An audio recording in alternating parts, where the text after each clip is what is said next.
Good afternoon, I am Precious Mzea Sakaleji. Welcome to Camnet TV Midday News. The headlines. Former Deputy Minister DAWSON KAFWAYA regrets working with the PF government. LUSAKA man defiles 4 girls at a goal. Details coming to you after this. Msika is here. We have you all covered with just 150 kwacha. You can advertise every day from 17 hours to 18 hours. For a 30-second ad, get the benefit of selling your products and services on Msika. For more details, call our marketing department on +260 953 995099 +260 962 444-726 or +260 971 177 467. Email us on info@camnettvafrica.com. Terms and conditions apply. And now the media news in detail. A 35-year-old man of Lusaka's Chamber Valley has been dragged to court for defiling 4 girls at the same time. Joseph Winger is alleged to have defiled all the 4 girls on the same day in just 1 hour. Details in the following report.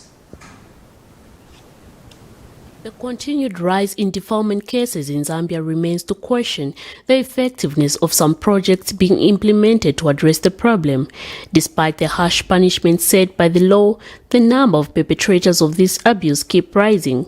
Today, the Lusaka's Magistrate Court was allocated with a docket of a 35-year-old man accused of defiling 4 girls aged between 13 and 9.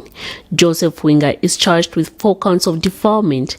The accused, who is currently in custody, failed to appear before Magistrate Friday Samondu for his plea. Facts surrounding this case allege that on the material day, the victims were taken to the accused house by a woman from the neighborhood. Jokingly, the woman is alleged to have told the accused that the 4 victims were his wife. Minutes later, the accused got the children into his house and allegedly defiled them. The 35-year-old accused is said to have defiled the girls at the same time. The accused is expected to appear in court tomorrow for his plea. Miriam Kemba, reporting for Camnet TV News in Lusaka. In other news, former Northwestern Province's Deputy Minister in the Patriotic Front PF-led government, DAWSON KAFWAYA, has officially defected from the party to join the opposition UPND. Before joining the PF, Mr. KAFWAYA was member of Parliament for Solwezi Central under the UPND ticket and was appointed a Deputy Minister by President Michael Sata while serving as UPND MP.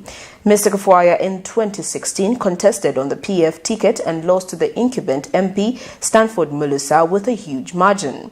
But having fallen out with the PF, Mr. KAFWAYA has decided to rejoin the UPND on account that the PF has failed to govern the country.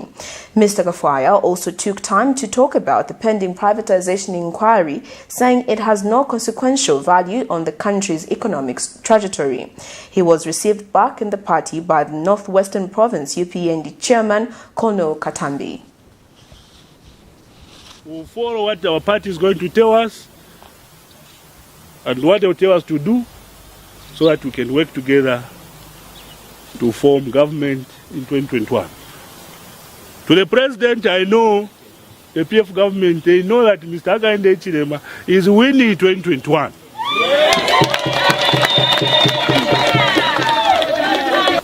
Look at the issue of privatization. They have served as a minister, and it's nonsense for Nawakwi to come out and start talking about privatization.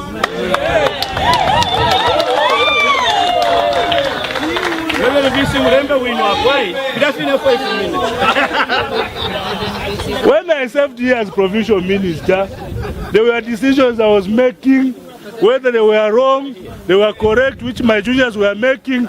I can't stand again tomorrow to say, no, the decision we made, it was wrong, after I penned it, even my signature. What type of leadership is that?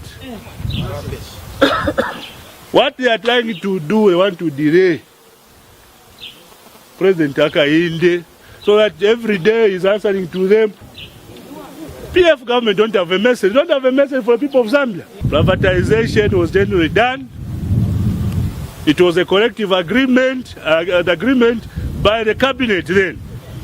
If in our work we say no, there was a mistake, then she's also a culprit. She has to be arrested. In a country where people follow laws, follow the procedure, she's supposed to be arrested. She was a cabinet minister. The process of privatization was done.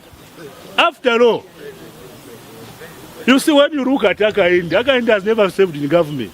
And therefore, even myself, I'll be surprised to see if the president is going to form a commission of inquiry over a dead issue. Over a dead issue. Then he doesn't have what to do. Yes. The Zambia Medicines Regulatory Authority, ZAMRA, has seized assorted medicine, including lofenac tablets, clofeniramine, stop code, cold care tablets, and diclofenac for not having proper documentation for medicine in transit. ZAMRA Senior Public Relations Christabel Inyamupu says the authority conducted a destination inspection after growing concerns of increase in theft of medicine in public health facilities and an influx in the number of illegal imports, export and transportation of medical products across the country.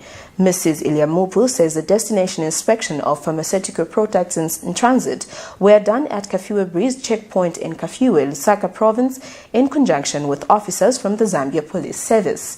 She explains that the inspection focused on auditing of records of the medicines in transit as well as assessing the suitability of vehicles for transporting medicines in allied substances in accordance with good distribution practices and guidelines. The authority has since warned members of the public that illegal importation and exportation of medicine is punishable by law. As the Zambia Medicines Regulatory Authority, ZAMRA, we have observed with concern an increase in theft of medicines in public health facilities, as well as an influx in the number of illegal export, import, and transportation of medical products. In this regard, the authority conducted destination inspection of pharmaceutical products in transit at KAFWAYA Bridge checkpoint in KAFWAYA, LUSAKA province, in conjunction with officers from the Zambia Police Service.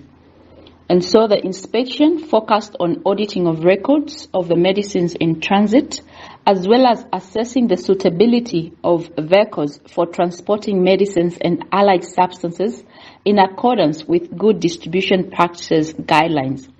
And during the inspection, assorted medicines including lofenac tablets, stop code, cold care tablets, and diclofenac, among many others, were seized due to lack of proper documentation for medicines in transit. And so, as the authority, we wish once again to remind members of the public that illegal importation and exportation of medicines and allied substances, including failure to maintain records for medical products, is an offense prosecutable by. In other news, Panos Institute Southern Africa is concerned with Zambia's reduction budgetary allocation to the education, health and social protection sector as proposed in the 2021 national budget. Institute Executive Director Vusumuzi Sifile says poor funding to important sectors of the economy will stunt the country's development socially and economically. Mr. Sifile adds that the reduced financing for education, health and social protection also contradicts Zambia's aspirations of the 7th National Development Plan, which speaks to national development without leaving anyone behind. He explains that his organization interactions with the most vulnerable population in the country has further revealed that most people are unsatisfied and opposed to the contents of the proposed 2021 national budget because it is unresponsive to the needs of vulnerable. Meanwhile, Mr. Sifile is also calling on the media and civil society organizations to continue providing an oversight platform to ensure that even the reduced funds allocated for education, health and social protection are used for their intended purpose. As Panos Institute Southern Africa, we are greatly concerned with Zambia's reduced budgetary allocation to the education, health and social protection sectors as proposed by the Honorable Minister of Finance, Dr. Bwalangandu, in his 2021 national budget, which he presented to Parliament on the 25th of September 2020.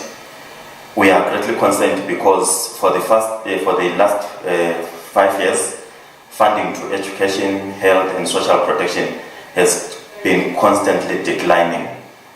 And it is our view as an organization that this poor funding to important sectors such as education will stunt the country's social and economic development.